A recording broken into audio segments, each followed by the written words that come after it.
Am I the a-hole for firmly telling my husband I want to cook for his friend again? For context, my husband's male 33 best friend, male 37 Dale, lost his wife to cancer this past March. Ever since, I've been asked by my husband to consider sending hot homemade meals to his suffering friend, and I've started including Dale in the meals I cook. It started off as 1 meal a week, then gradually became 3 to 5 meals a week. Then my husband started coming with requests from his friend Dale wanting me to cook certain meals that he preferred. I wasn't so fine with it, as I already had not a lot of time to spend in the kitchen. I'm a nurse, and work has become very exhausting. As well as money we spend to buy ingredients we need to cook meals for Dale. Dale would send me texts or emails thanking me for the meals I sent him, but at the same time kept sending suggestions and new ways to improve my cooking. Like how his wife made X meal crispier or how X meal should have more sauce. I gotta say, I started feeling irritated, especially since Dale kept texting all the time. And even when I don't respond, he texts my husband who asks me to please be more patient since this is a phase and will pass. A few days ago, I was in the middle of my shift at 11 a.m. when Dale sent me a text, but I was too busy in my unit I didn't even look at it. I work in a big hospital, so the pressure is big. I got off work at 9 p.m. to find my husband at home looking upset. I asked him, and he told me his friend Dale texted me early in the morning to tell me he was having guests over and wanted me to cook him a meal so he could serve it to them.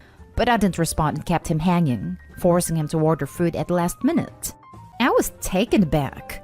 I didn't know why he'd come to me expecting that I cook for his guests, knowing that I had work. My husband said his friend was just asking, but I ignored him and made him feel like a burden. I told him A, I was busy working, and B, I'm not obligated to cook for Dale, much less his guests that I never met. My husband said that Dale would have said okay if I said no, but he thinks that I work too much if I can't take a minute to look at a text he sent. Dale said that. It's funny because my job's paying for the food Dale's been eating since March. My husband said I put Dale in an awkward position and should apologize and clear the air, but I told him that I'm no longer cooking for his friend. Not even weekly meals, period. Since this is the type of treatment I get and being treated like a maid or a personal cook, then I'm not cooking for Dale again. Ever. I said this, then I went upstairs. My husband said I overreacted and was being insensitive toward his widower friend and should have had more grace because his friend is struggling himself in this hard time. My husband said he didn't know I had this cruel side of me and asked me to put myself in Dale's shoes to understand that he's struggling. Additional info. A, Dale doesn't work, and my husband says it's rude to ask Dale to pay for food we send him when I complain about the stuff I'm having to pay for to cook. B, my husband says Dale already has other friends helping out, but not with cooking as they are single and none of them know how to cook just like my husband. C, Dale thinks I work too much. How does that even concern him? I have no idea. Dale and I never really get along. But I keep it civil since he's my husband's best friend and is struggling to adapt as a widower, so I try to be graceful and understanding. My husband goes over to his house daily to help with whatever he can, so it's not just me helping, but because my husband doesn't cook. He thinks Dale deserves to have a hot meal or 2 weeklies. Cooking is not a problem for me if it doesn't interrupt work. I cooked for my brother many times when our mother passed away. But it's how Dale kept texting all the time. My husband works from home and takes care of household chores except cooking. Now for the top comments. Not a day-haul. Texting you at work to cook for his friend's friends? That's nuts. If someone needs to cook for his friend, your husband can always do the cooking, especially if you are working. You don't have any magic skills in the kitchen that he can't develop if he thinks it is important that someone from your family cook for his friend. I'd also draw a line at having his friend over for more than 1 meal a week. Any more than that, and your husband needs to prepare the meal. Because it is, as you say, a lot of work. It is also really intrusive to have a guest over that many times a week. What about your privacy? If your husband thinks this cooking is no big deal, he can do it. If it is too big of a deal for him, it is too big of a deal for you. On the day of 2, Opie didn't put Dale in an awkward position. He put himself in an awkward position. Absolutely ludicrous on the part of both Dale and the husband. OMG, yeah. I'm a planner, and this day of expectation would drive me absolutely nuts. Like, dude, at least have the grace to ask 24 plus hours in advance. Not Dale, Opie. Dale doesn't work and deserves a hot meal once or twice a week? Okay, so he can order hot takeout. Or get a job. or spend his plentiful downtime teaching himself how to cook, which would be beneficial and a good distraction strategy for coping with grief. Why doesn't he work in the first place? Why isn't your husband learn to cook if he feels so strongly about this? Not Dale, but your problem is not Dale, but your husband. Theoretically, it's nice that he wants to be there for his friend in a hard time, but it seems he's very inconsiderate towards you and your time. If Opie's husband wanted to support Dale after his loss, then maybe Opie's husband should have done the freaking cooking instead of forcing it on Opie. Apparently, both Opie's husband and Dale's other friends don't know how to cook, because we all know that recipes are all written in some language indecipherable to men. For Pete's sake, as a grown adult, cooking is a basic life skill. If you don't know how to, learn. Don't just force your wife to cook for you and all your friends in the few hours she has off work. Now for the next story. Am I the a-hole for inviting my 29 male girlfriend 28 female on an expensive vacation and expecting her to pay all of her share? I make a lot more than her. Hello. My girlfriend, myself, my parents, and my brother and his wife all went on vacation in another country a week ago. My brother and I were the ones who did most of the planning of the itinerary, although we did ask everyone else for input. For background, I make around $150,000 as an IT consultant. My girlfriend is a teacher making $45,000. My parents are pretty affluent, as well as my brother and sister-in-law. My girlfriend knew this trip was coming up and took on his second job waitressing on the weekends for several months to get ready for it.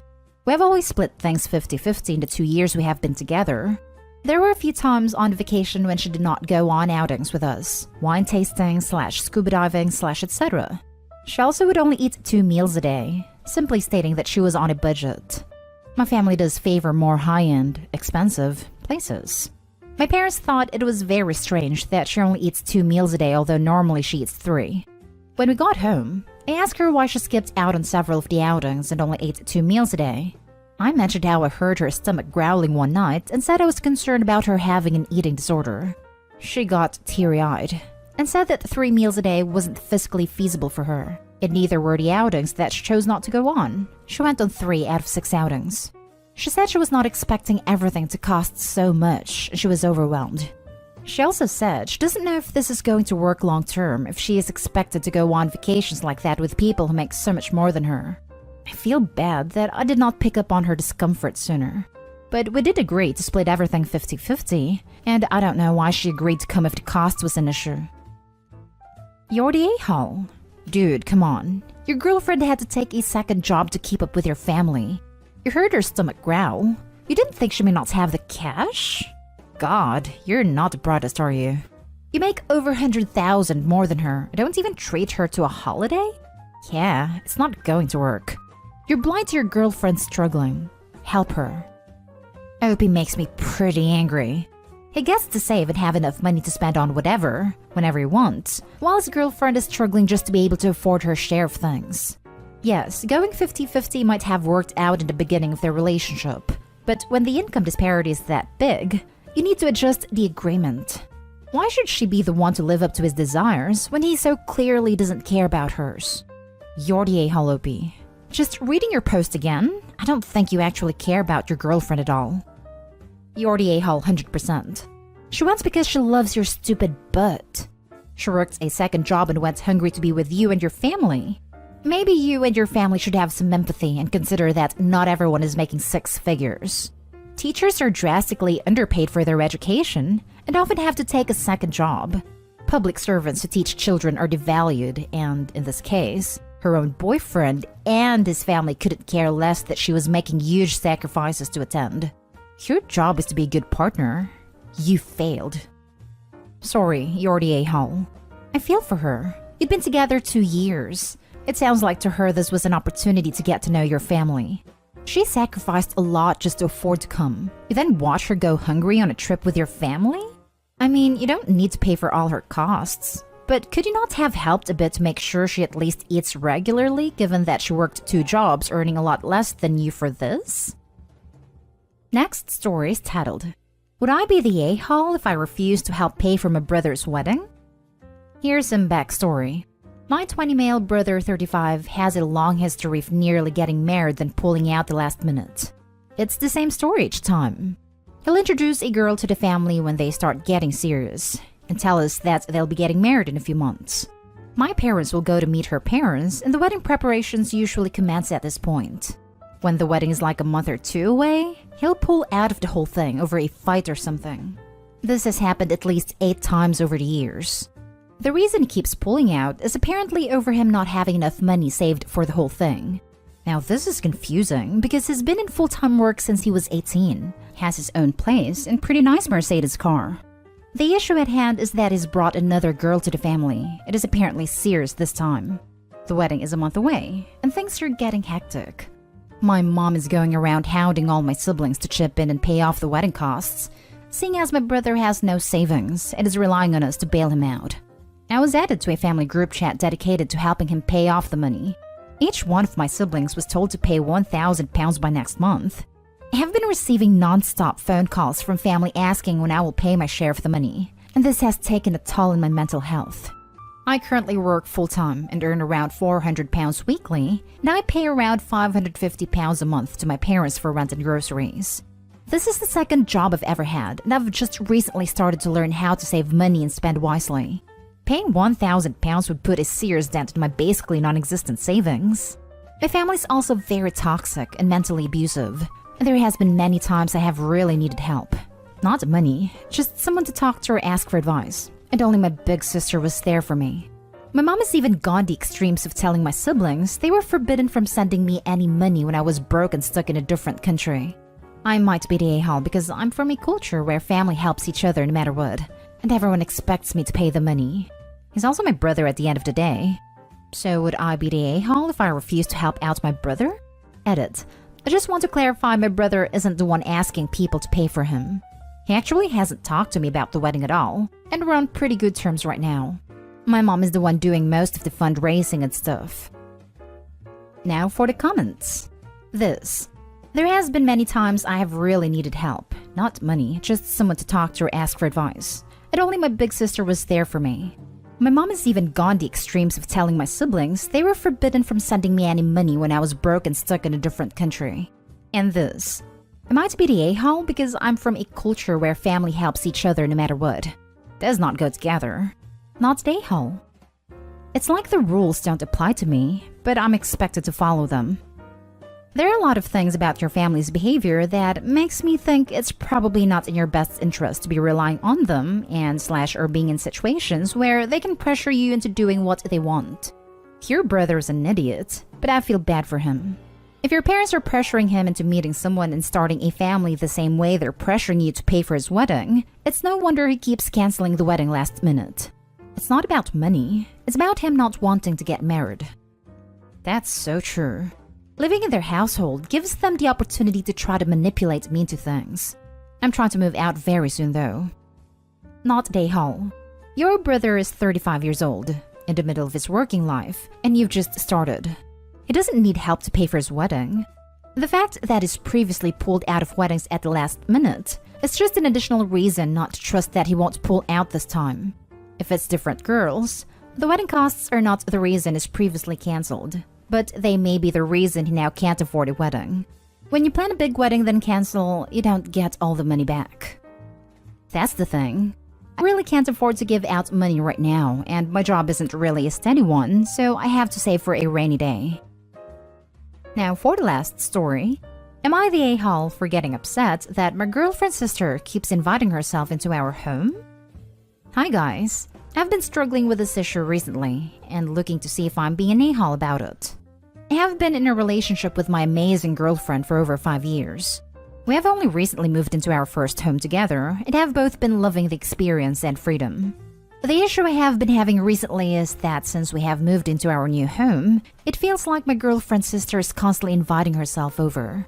For a bit of reference, myself and my girlfriend are in our mid-20s and her sister is mid-30s, so all adults here.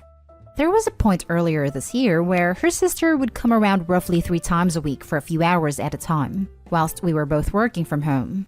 She would also bring her 6-year-old son at times, which has been difficult if her son has a tantrum. Kids will be kids, but preferably not when working. My girlfriend is aware that it does get on my nerves how often it happens. We have never argued about it, however, she has seen my mood drop when it happens. I've told her it can feel like being suffocated at times. However, she is close to her sister, and I'm afraid to touch the subject at times. Her sister invited herself over to stay the night with her son just last week. I didn't know about this, and it turned out my girlfriend has been pretending to be ill so that she wouldn't come over. I feel terrible, almost as if I'm turning her against her sister by accident. Anyway, she's invited herself for dinner this week, so that will be fun. Am I the a-hole? I just like my own personal space and feel it's being invaded slightly. Not the a-hole. Talk with your girlfriend about this and bring up that you want to set boundaries regarding people inviting themselves over and visiting. I wouldn't say you're corrupting your girlfriend because it seems that she's uncomfortable about all this as well. It's a pretty extreme reaction to just fake being sick to prevent someone from coming over, so I think she isn't as okay with it herself.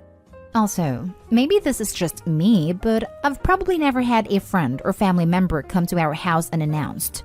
Even in situations where they're just in the neighborhood, they phone us ahead of time. Seems like a common courtesy in my opinion, especially since you mentioned in your post that she comes when you're working and brings her kid. I think it all depends how close you are with a sibling. My brother and I would 100% come into each other's house unannounced if we were in the neighborhood, but I'd never think of doing that with either of my sisters. Great relationship, just not best friend vibes.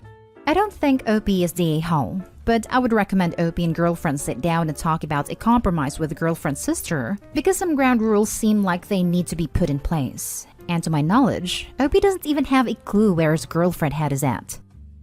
Not the a-hole, but I'm afraid your girlfriend needs to grow some spine and tell her sister honestly what she thinks.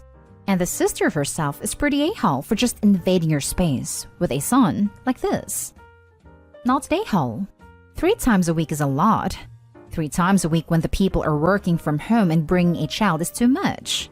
You should have a conversation with your girlfriend's sister since she won't. Update. My first daughter isn't mine biologically. Original post. I'm sorry, but this is a long read. While I was in college, I was paired with a very peculiar roommate.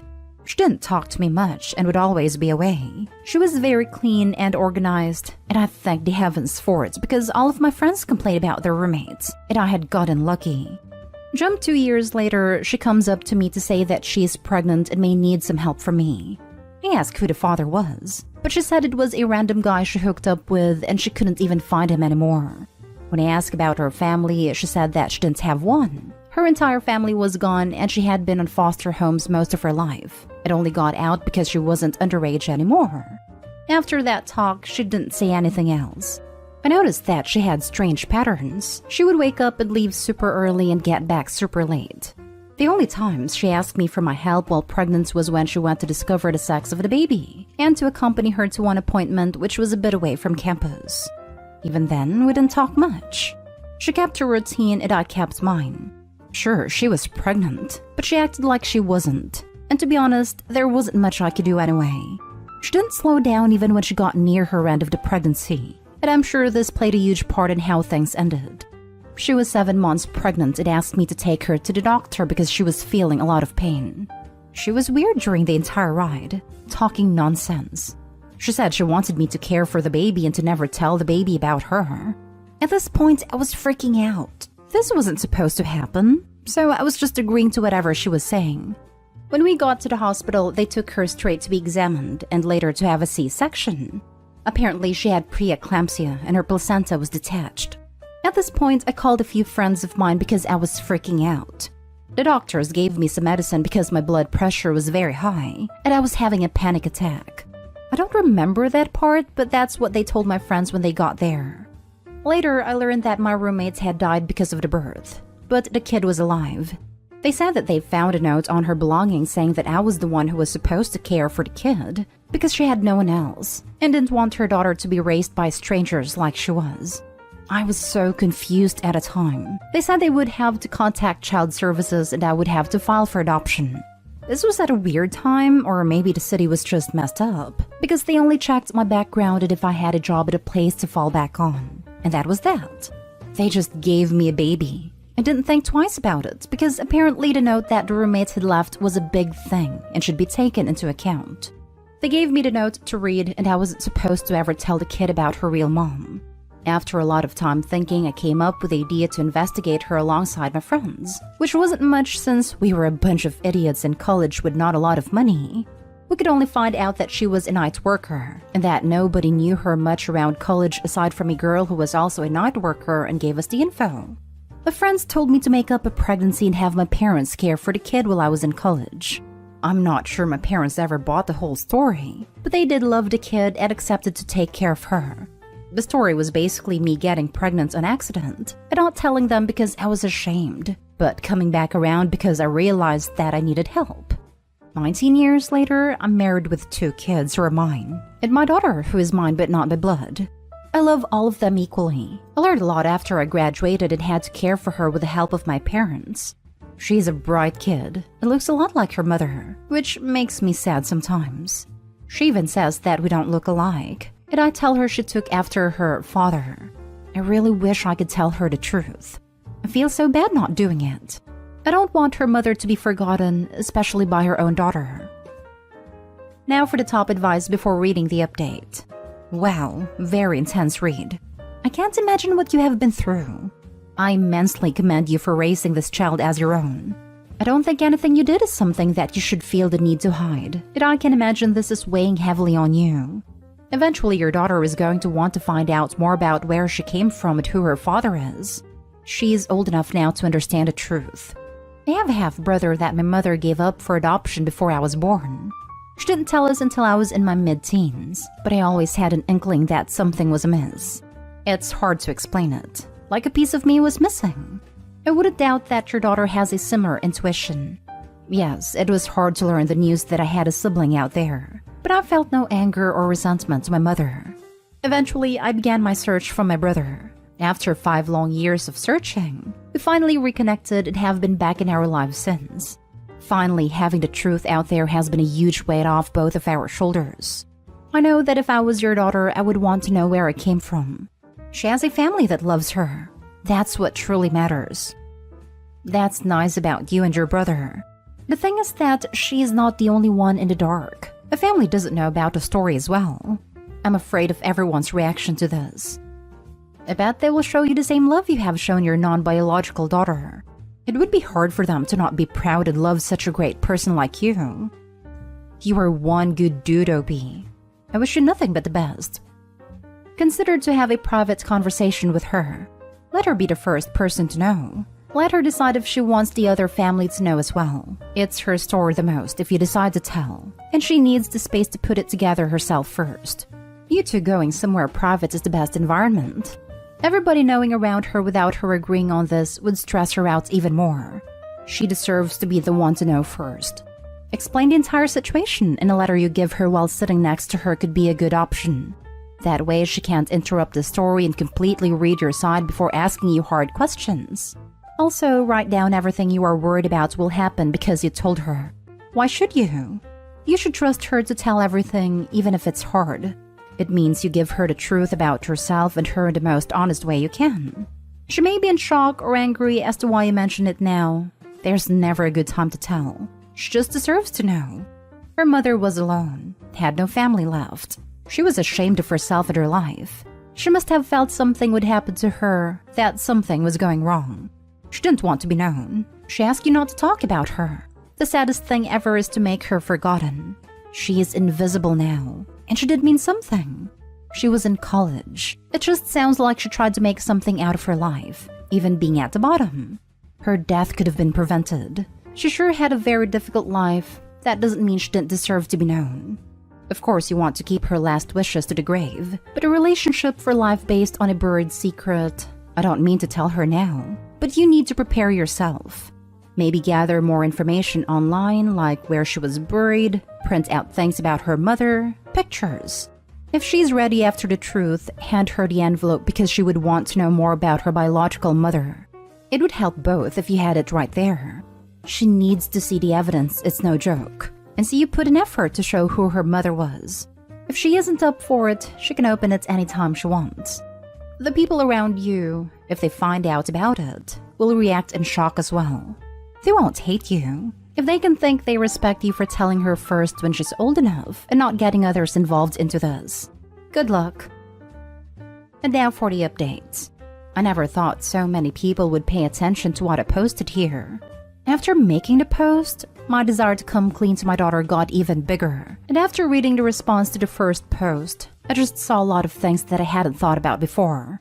Also, after some time watching her, I knew something was on her mind. I told her the truth a few days ago. My husband took our younger kids to a birthday party, and I said I wanted some alone time with her so we wouldn't be joining them. We were hanging out watching TV, and after a while I asked her if there was something in her mind that she wanted to ask me. She asked about her biological father.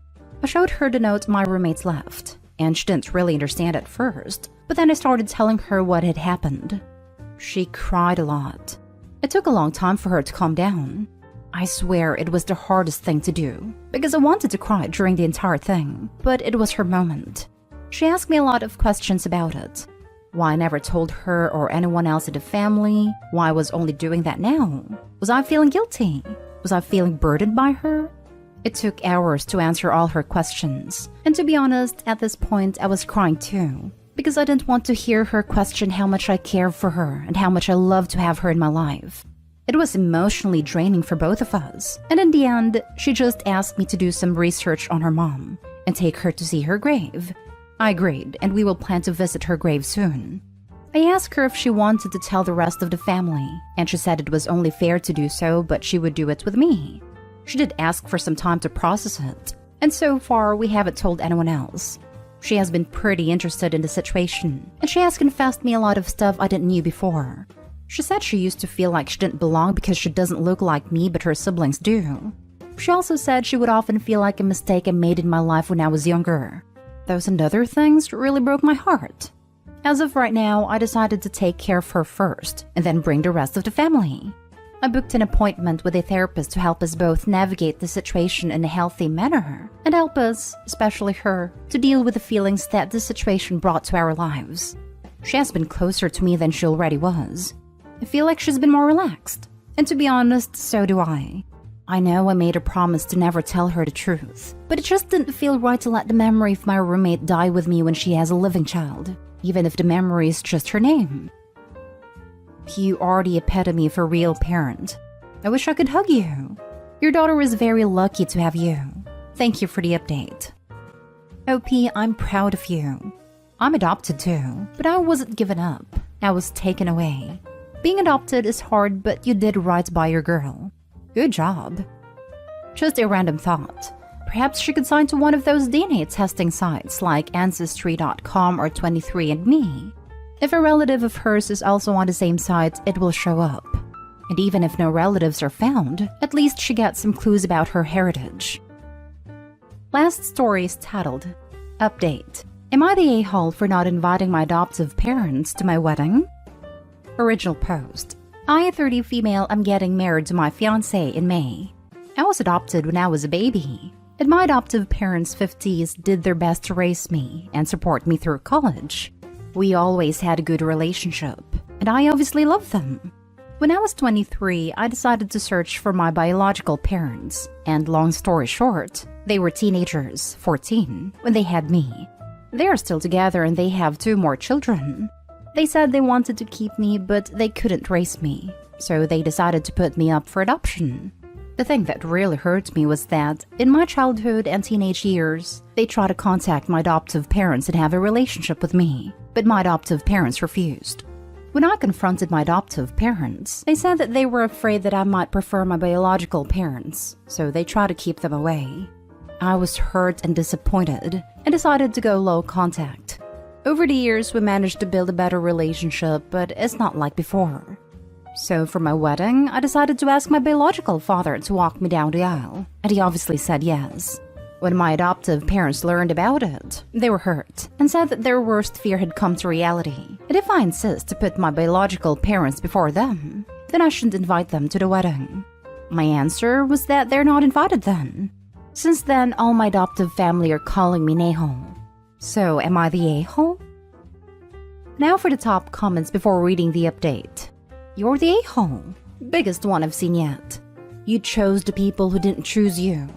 You completely cut out the people who chose you. They could have adopted anyone, but they chose you. They sacrificed their lives to make sure you had a good one. Karma's real, and you'll get yours. Not stay home. You don't owe your adoptive parents anything for raising you. They wanted a child, so they were obligated to provide for you. I'm sure over the years you ask about your birth parents. They chose to keep vital information from you. Once you learned the truth, you went low contact to give yourself time to heal from the pain your adoptive parents caused. It's your decision who walks you down the aisle. Instead of respecting you and your decisions, they requested not to be invited. If they want to be in your life, then they need to accept that your birth parents are a part of your life. They can't dictate who you're bonds with. You're the a-hole. Does your fiancé have an opinion? This is a huge red flag, to be honest. I'd have ran for the hills by now. Poor fella and poor adoptive parents. I honestly feel heartbroken for them. Everyone sucks here. Your adoptive parents for robbing you of a chance to know your bio parents. But I understand their worries. But in my opinion, that's what you sign up for when you adopt a kid. Eventually, bio parents have to become a conversation. You, of course, correcting as hard as you did after you found out. It's okay to be mad, but dang dude, that's tough. You want someone you've known for a few years in comparison to walk you down the aisle versus someone that provided for you your whole life, instilled your values and supported you through college? A time when they legally could have just left you on your own. Honestly, your bio parents aren't really that sucky here. I saw a few commenters say things like, oh, they could have made it work, or oh, their parents could have adopted you, as if children aren't a huge financial responsibility. Your bio parents have alluded to the fact that they wouldn't have been able to put you in college and support you through it, so they did what they thought they had to do to give you and your older siblings a stable chance at life. Minor update. I talked to them and suggested that both dads could walk me down the aisle. My adoptive parents refused because they say that they did all the hard work and they shouldn't have to share the spot. But I told them that I will give them a couple of days to think about it. And now for the update. This will be my last post for anyone who is interested. My adoptive parents are officially not invited to my wedding, and we decided to go no contact.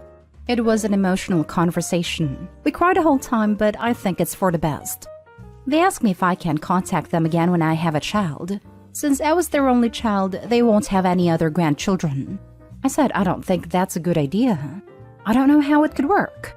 They got mad at me. I can understand why. I told them that giving them access to my future child would require contact. Maybe if we ever talk again, we can discuss this. They said I'm ungrateful.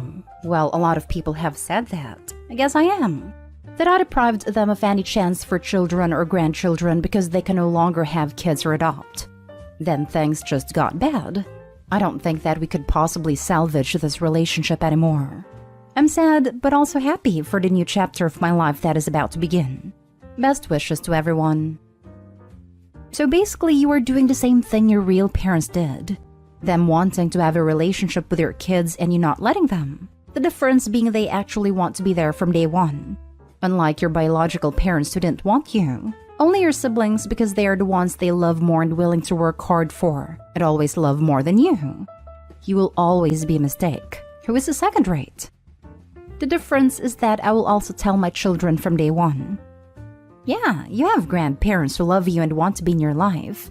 But I'm a selfish loser who likes to abandon people, and I probably would do the same to you once you go against my needs. Must be nice to just replace one set of parents with another and just keep it moving.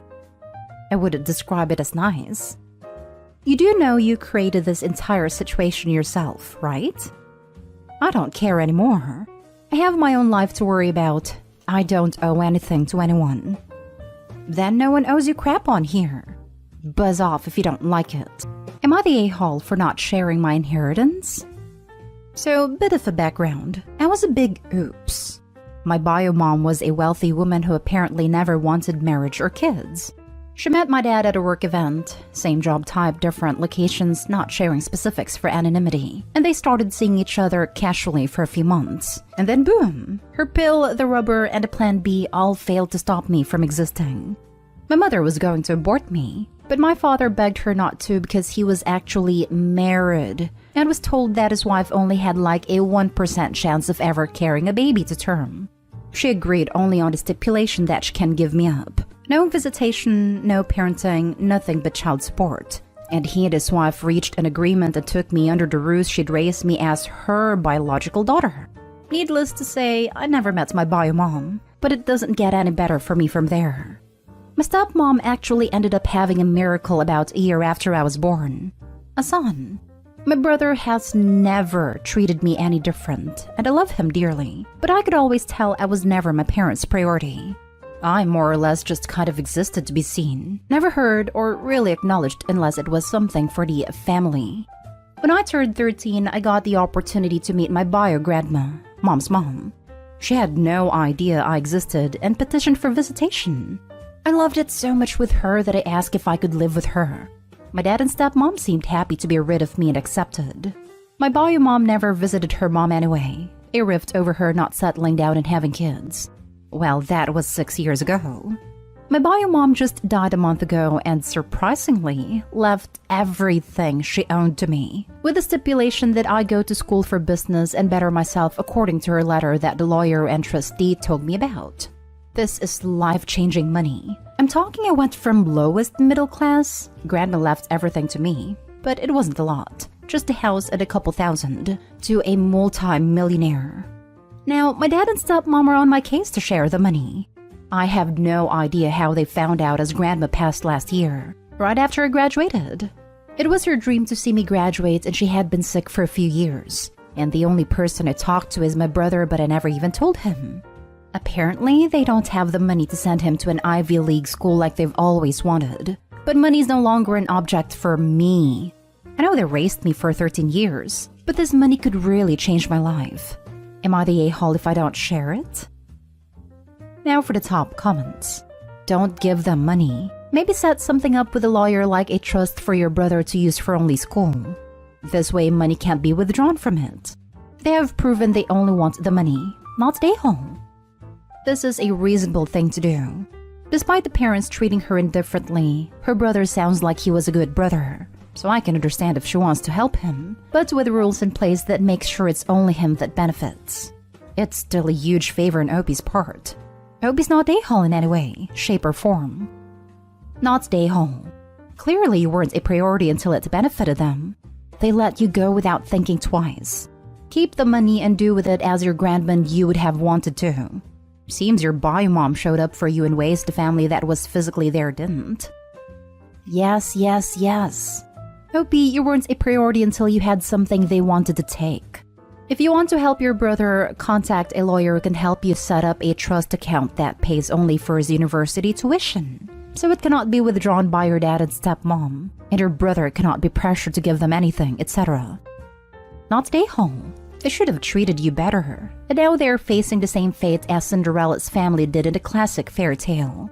You reap what you sow. Please hire a financial advisor. This, you want someone who can help maintain the money, as well as help avoid tax situations you've never had to deal with before. Also, tell your parents to kick rocks. When your brother graduates, if you want to pay off whatever loans he has, you can make that decision for yourself based on the relationship you have with him. But don't tell him or these jerks it's even the remotest option.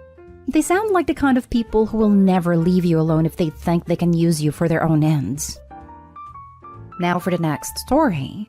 Am I the a-hole for allowing my stepson to call me dad? My wife, 39 female, and I, 36 male, got married and moved in together last year after 3 years of dating.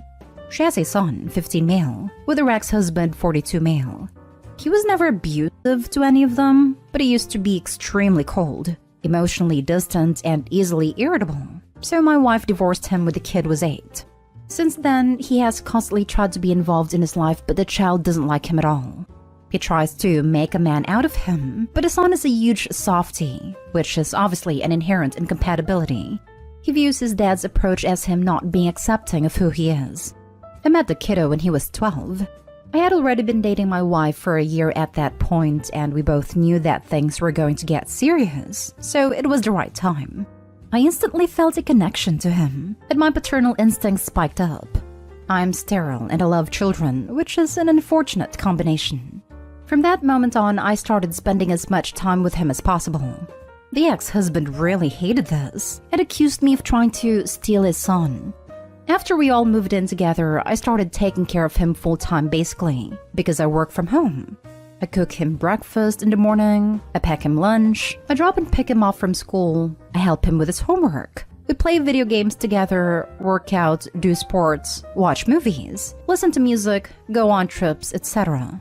He talks with me about anything.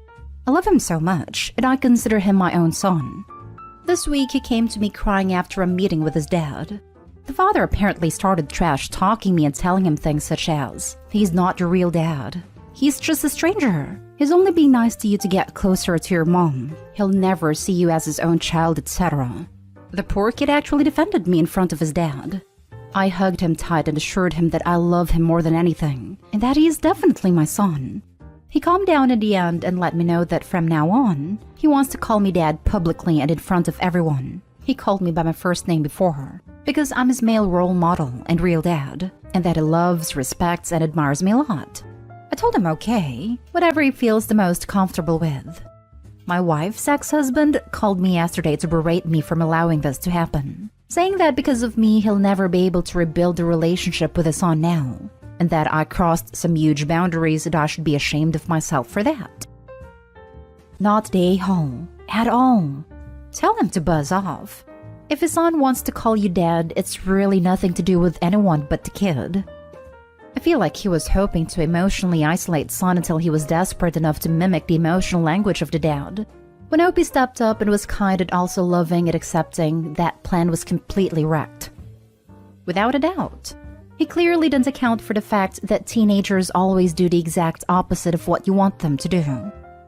Not stay home. The divorce happened 4 years before you met the kid, so it's not like you swooped in while things were getting settled to just take over as dad.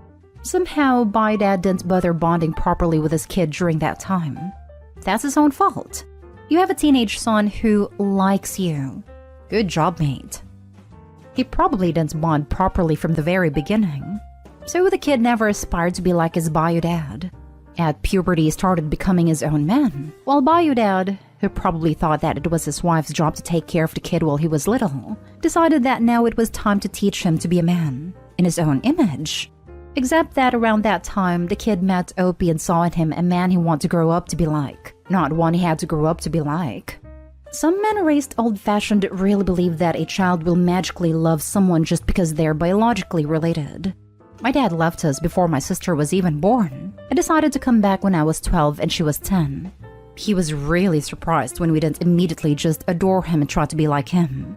Kept talking crap about our grandfather who was a real father figure in our lives. Now that we are adults, my sister went no contact and I speak to him a couple of times per year mostly out of pity. Not stay home. Way to go, Opie. In a very real sense, you are his dad, which is so much more than biological progenitor. Next story. Am I the a-hole for refusing to let my daughter and her husband move into my son's room while he's being hospitalized? I'm widowed with 2 children, Lillian 24 and Adam 17. After my husband's death, we sold the house, gave Lillian her part of the inheritance, and then put Adam's inheritance money towards his college fund. Adam and I now live in a 2-bedroom apartment. 2 months ago, Lillian's husband blew all her inheritance money and got them involved into debts that caused them to become homeless. It's a scheme her husband put all the money on and they lost everything. They begged to come live with us. I said yes, and they have taken over the living room ever since, causing a huge mess. Now a bit about Adam. So Adam is dealing with a number of health issues. His father's death literally ruined him. And very recently his condition required for him to be admitted to the hospital and getting rehab. He literally yelled out for his dad at the hospital. It's heartbreaking to see him like that. It's just an overall sad situation and whole family is praying for Adam to get better and be home soon. Lillian came to me yesterday and told me that her husband suggested that since Adam is going to be away from home for a while, then maybe I could let them temporarily move into his room. I was shocked, but I declined with a simple no. She ranted about how staying in the living room and the couch has damaged hers and her husband's health, and also lack of privacy pretty much ended any intimacy they had, and I should consider letting them take the room and promise that Adam won't find out or even noticed. I said no because there's stuff in there that Adam's dad bought him, and Adam wouldn't want it touched. She got upset and called her husband to come talk some sense into me. He went on about how Lillian is as much my daughter as Adam is my son, and said that it wasn't like they were moving in permanently, but I still refused, and the three of us started arguing. Lillian teared up and said that I was stubborn and cold towards her, but I said it wasn't my fault her husband decided to throw away her inheritance money and caused them to be in this situation. She stormed out of my room and her husband followed to comfort her. They both haven't been talking to me or even asked how Adam is doing. Am I being stubborn for saying his room is off limits, or are they being unreasonable? Now for the comments. WTF? You need to make them move out, OP. I can't imagine them being there is in any way having a positive effect on your mental health, or your son's. Evict them.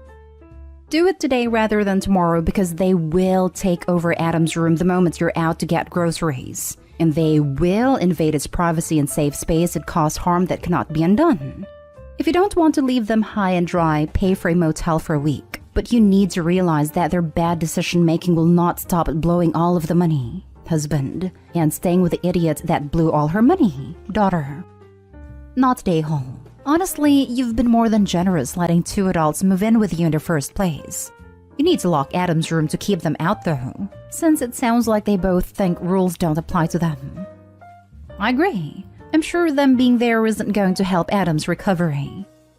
Yes, Lillian is your daughter too, but she's an adult and she's married. You are no longer responsible or required to keep a roof over her head. Your son is a minor, and as such, you have certain responsibilities towards him that you don't have for your adult daughter. Your daughter has had 2 months to get back on her feet. Perhaps they need to be getting a couple of extra jobs to get the funds together to get an apartment if they don't like where they're currently living. But you shouldn't have to pack up your son's stuff while he's in the hospital, so that they can have more space. If they want more space, then you need to get off their butts and get their own place again. Or maybe they can go live with his parents. Not stay home.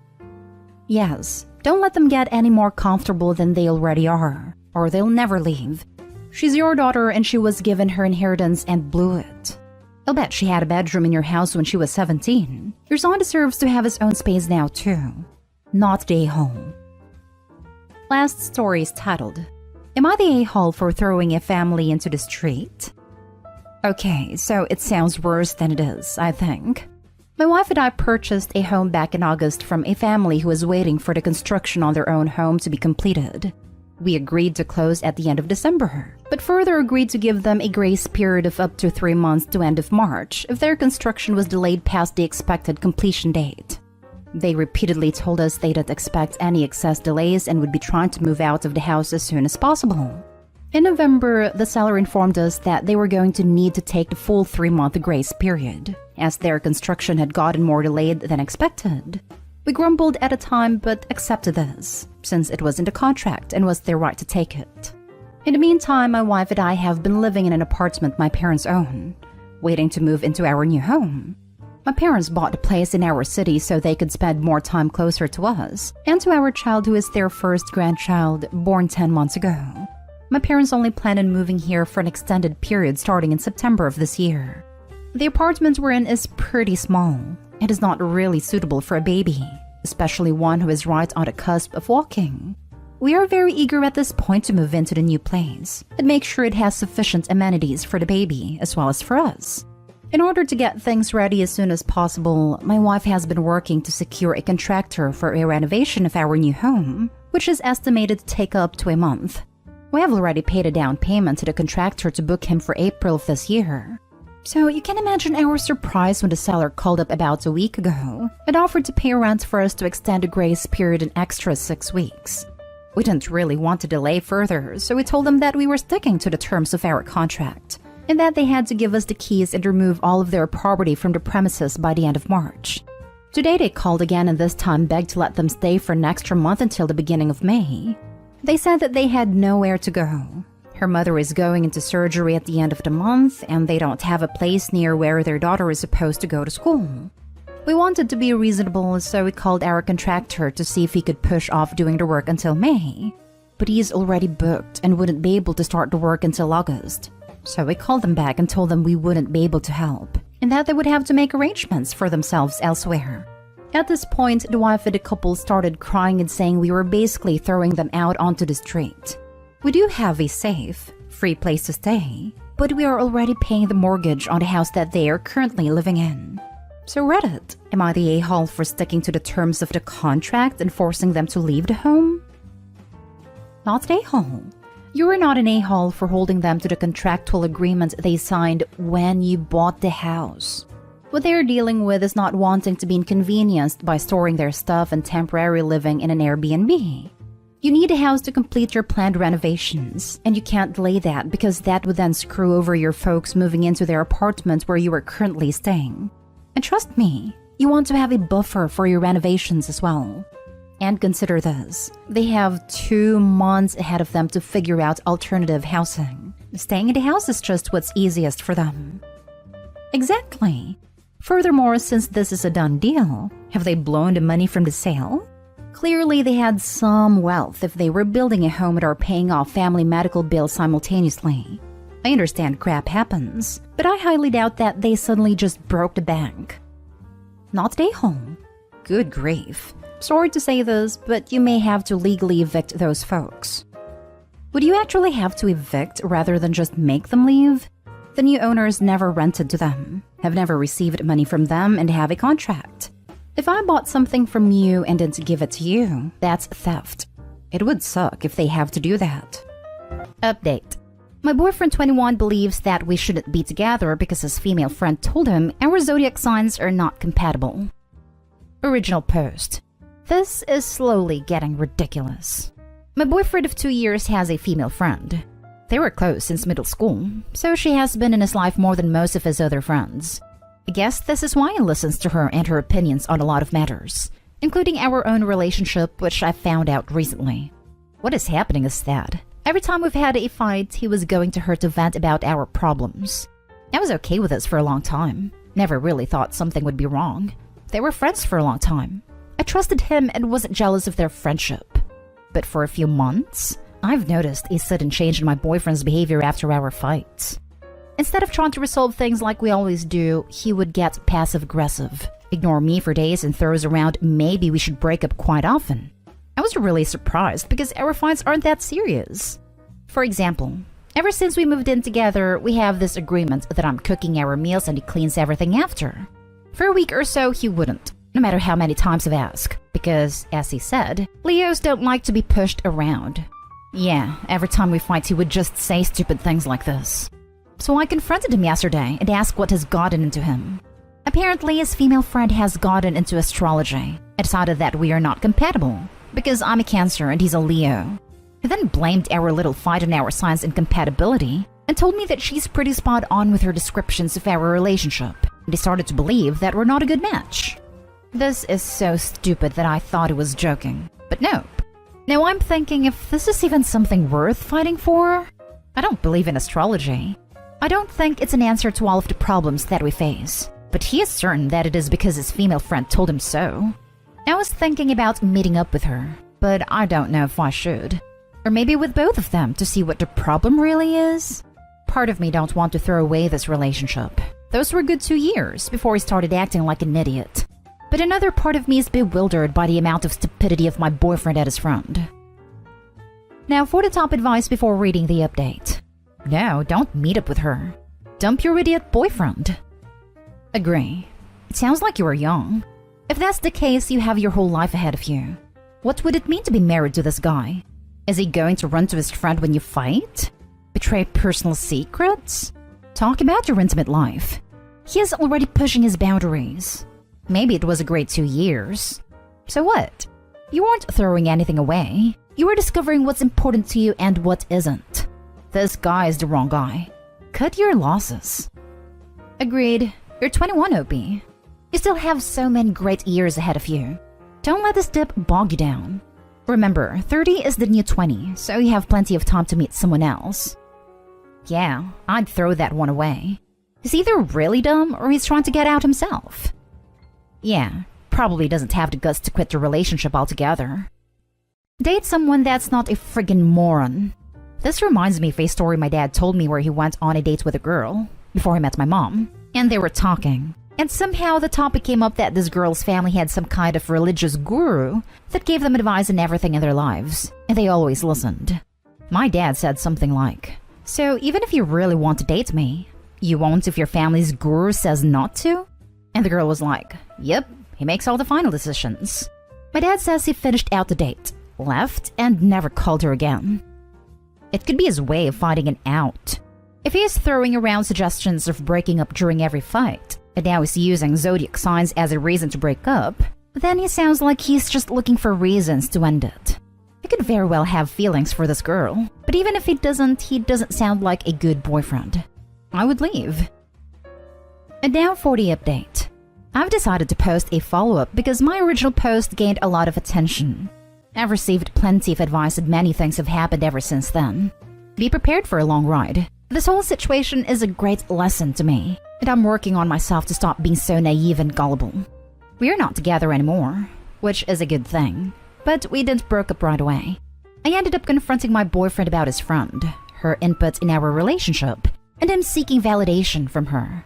As many of you have guessed, there was much more to their friendship that I knew about. I'm not sure how far they went to this day, but to the people that were saying that they're using this whole Zodiac incompatibility as an excuse, you were right. We took a break at first, because when I've decided that I want to end things on my own terms, my now ex-boyfriend switched the narrative. Surprisingly enough, he decided he's not ready to let me go, and that he will cut out his friend if it meant we would stay together. And I was stupid enough to believe him. 1 week later, I've decided that I will give my boyfriend another chance. We decided on new boundaries and everything was going smooth for first 2 weeks. That's until I noticed that my boyfriend is being suspicious with his phone, taking it with him even when he's taking a bath. One time he forgot to mute his phone, and I've heard a Facebook Messenger signal coming from the bathroom while he was supposedly taking a bath. I've never ever checked his phone before, and I wasn't planning to, so I just asked him to show me his messages. I guess he was surprised because I never was the type to check what he's up to, so he got quite defensive, but I wasn't planning on giving up. We had a whole argument about me not trusting him, to which I agreed that I don't, and he should just show me his phone so we can be done with it. And he did. And guess what I found out? That he's still in contact with his astrology-obsessed friend, and their conversations aren't exactly a friendly banter. Me finding out led to even more of an argument, in which my boyfriend admitted to cheating on me with his friend, blamed it on me being a Cancer and him being a Leo again, then proceeded to tell me the only reason why he was fighting to stay with me is because, as a Cancer, I'm very homely, and living with me is great, but I don't give him the thrill that his Sagittarius friend is giving him. So yeah, I kicked him out. I'm on the lease anyways, and when he tried to argue to let him stay for a few days until he finds his own apartment, I told him that as a Cancer, I'm not sure I can control my emotions and don't end him in his sleep. That's how my ex became my ex. And what I've learned from this? 1. To avoid anyone who believes in astrology as a romantic partner. 2. To be more wary of my future partner's friendships, as many things may not be what they seem. Dear God, I hope you find someone with more brain cells than him. How Scorpio of you. Every time I hear a story about a cheater and astrology, they are a goddamn Leo. Well, my ex blamed his narcissistic behavior on being a Sagittarius, which also fits with this narrative. I told him that as a Cancer, I'm not sure I can control my emotions and don't end him in his sleep. Laughing my butt off. That dude is whack, and his friend is weirder.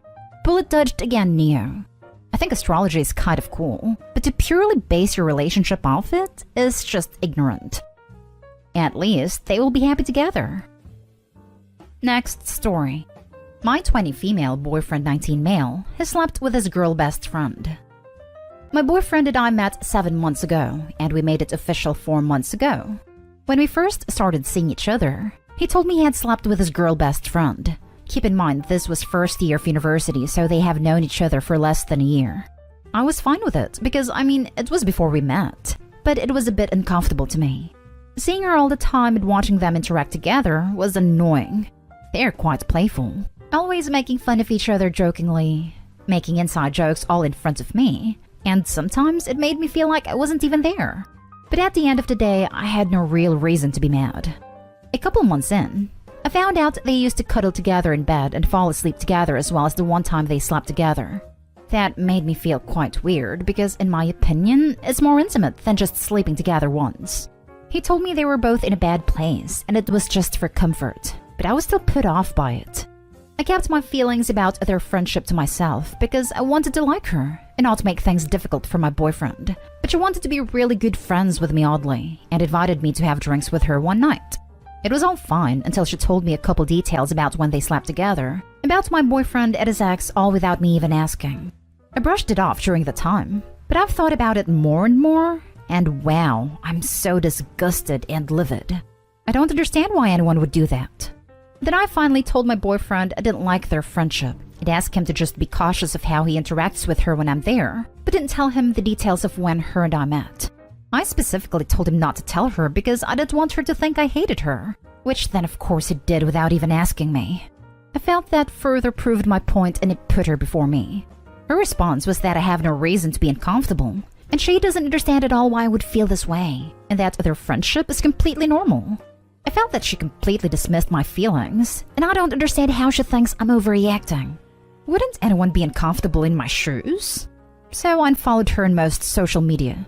Anyways, I started thinking about it a lot again last night, and my blood started to boil so much, and I ended up ranting to my boyfriend about everything. Obviously, there's a small bit of jealousy. Why does he have to be best friends with her? He hasn't even known her for a long time. Why does a photo of them have to be his profile picture and whatnot? However, I think most of my frustrations is quite justified. I just don't know what to do. Whenever I think deeply about it, it makes me push him away. The image of them being intimate makes me want to puke, but now I have these details I didn't ask her.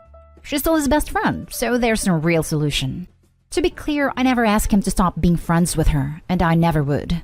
I just feel so uncomfortable with them being best friends, not only because they have slept together, but because I feel like she's been disrespectful towards me. I'm sorry this was such a long post, but what should I do? I obviously don't want to break up with him over this, because I know there's actually nothing there between them and he loves me a lot. He's quite worried right now since I'm not speaking to him. But whenever I think about it, I can't help but be cold to my boyfriend and be pissed for a while, which isn't very fair to him. What would you do if you were me, or what do you think I should do? Thank you so much for reading all of this. Her sharing details about when they slept together was wildly inappropriate. And I can't think of a reason she would even do that beyond trying to steer the pot or get you to break up with him. It kind of seems like she's trying to play Miss Innocent but has ulterior motives. I also think it's weird that his profile picture is with her when he's in a relationship with you. Honestly, at this point, I don't see how you would come back from all of this if he is going to remain friends with her.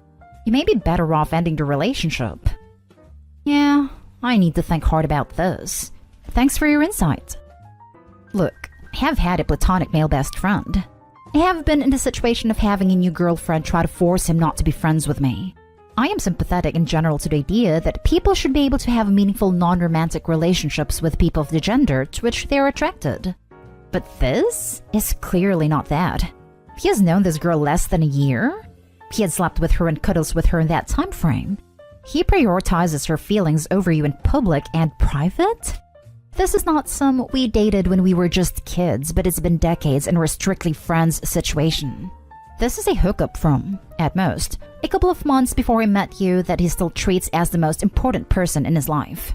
I have no idea why they aren't actually dating, but it's okay to acknowledge that the way you're being treated sucks, and that you want to be with someone who cares about you the way he cares about her. Leave them to their weird BS and find better friends. Last story is titled, My 22 male ex 21 female and I broke up over a year ago. I just found out that shortly after the breakup, she messaged my best friend, 22 male, saying she made a mistake and asked if I still cared for her. He told her I was completely over her and proceeded to try and hook up with her. This is a very complicated situation and I wasn't sure how to title it, but that's pretty much the gist of it. I'm looking for advice on whether so long after this happened, I should message her and clear the air in a way. First, I'll start with some context of my friend and my ex. My ex struggled with her mental health and specifically self-sabotage. We were together for 2 years. When she ended it, I was devastated. She just ended it with a text and ghosted me. It made no sense as just a few days before she had brought up the topic of marriage, which I was on board for when we had graduated. We are both in college and are going for master's degrees. The best friend and I have been close for over 10 years. He was my oldest friend. We have been there for each other through thick and thin. I never would have expected a situation like this. But after learning of all the things he has done, I've completely cut him out of my life. Now for what happened. About 2 months ago, I started my first relationship with a new woman since my first ex. After a month, she cheated, so I left. About a week ago, she sent me a screen recording of my friend messaging her begging to hook up. She apparently had the decency to turn him down and warn me of my backstabbing friend. This had me wondering if he had tried it before. So I met him for lunch and asked him if he had talked to this recent ex. He lied and said no. When I showed him the proof, I told him I knew about everything he had done and wanted to hear it from his mouth.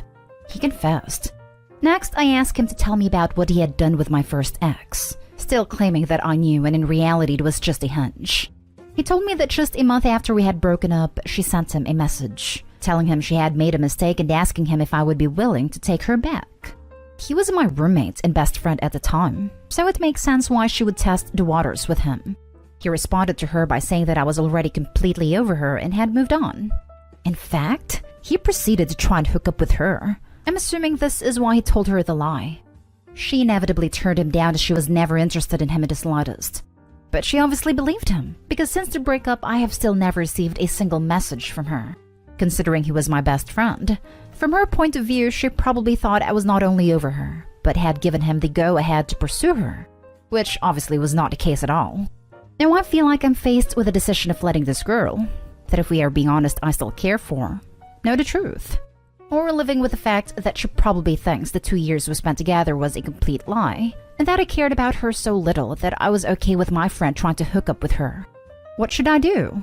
As I mentioned, I cut the friend out of my life completely, and other than the utter betrayal that hurts me to my soul, I am no longer concerned with him. Now for the advice.